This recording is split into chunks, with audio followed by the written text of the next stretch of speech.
Oke, kita langsung aja ya. Kita mulai dari sebuah konsep, bukan seseorang. Sebuah ide yang mungkin bakal mengubah cara Anda melihat kota di sekitar Anda selamanya. Coba deh bayangin, ada tangga, tapi ujungnya cuma tembok. Atau ada pintu di lantai 2 gedung, tapi nggak ada balkonnya sama sekali.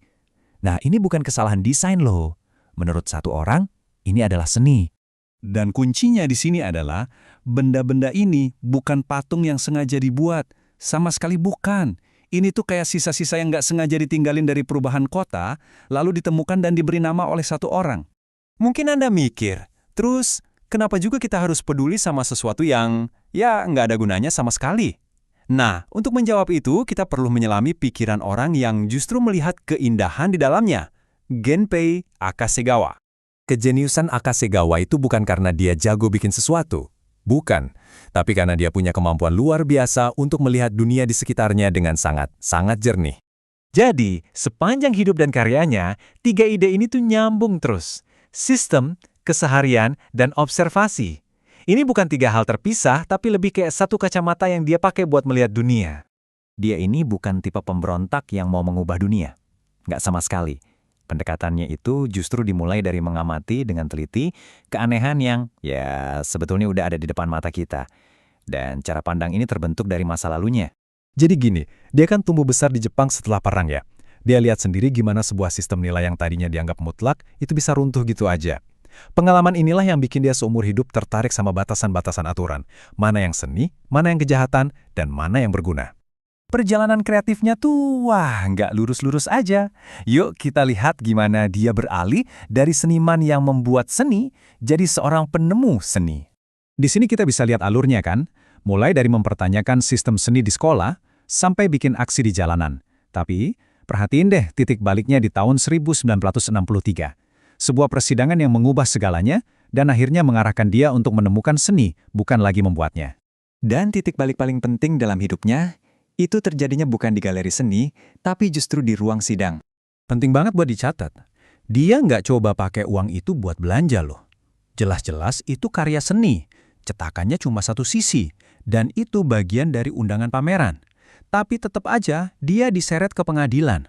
Nah, pertanyaannya jadi simpel tapi rumit. Ini seni atau kejahatan? Disinilah garis tipis antara ekspresi kreatif dan pelanggaran hukum diuji habis-habisan. Ini kayak 2 orang ngomong pakai bahasa yang beda banget. Di satu sisi, tim pembela ngomongin soal kebebasan berekspresi dalam seni.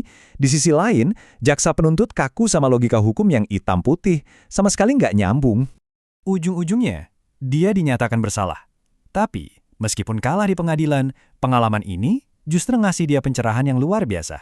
Dia jadi sadar betul kalau sistem, entah itu hukum atau seni, itu benci banget sama hal-hal yang abu-abu, yang nggak bisa dimasukin ke dalam kotak yang rapi.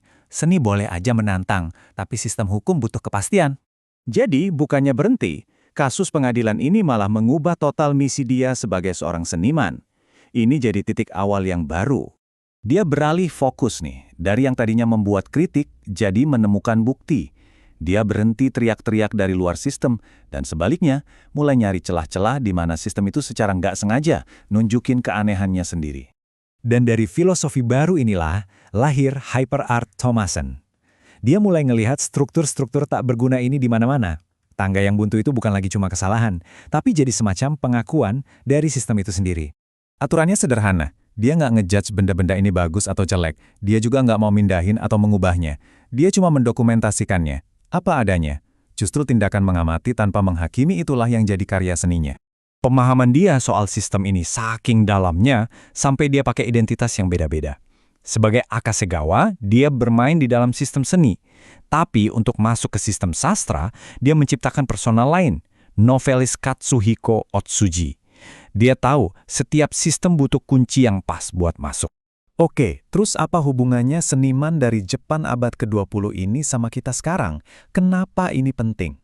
Warisan terbesarnya itu bukan lukisan mahal di museum. Tapi, cara pandang baru yang dia wariskan ke para arsitek, desainer, dan pemikir perkotaan.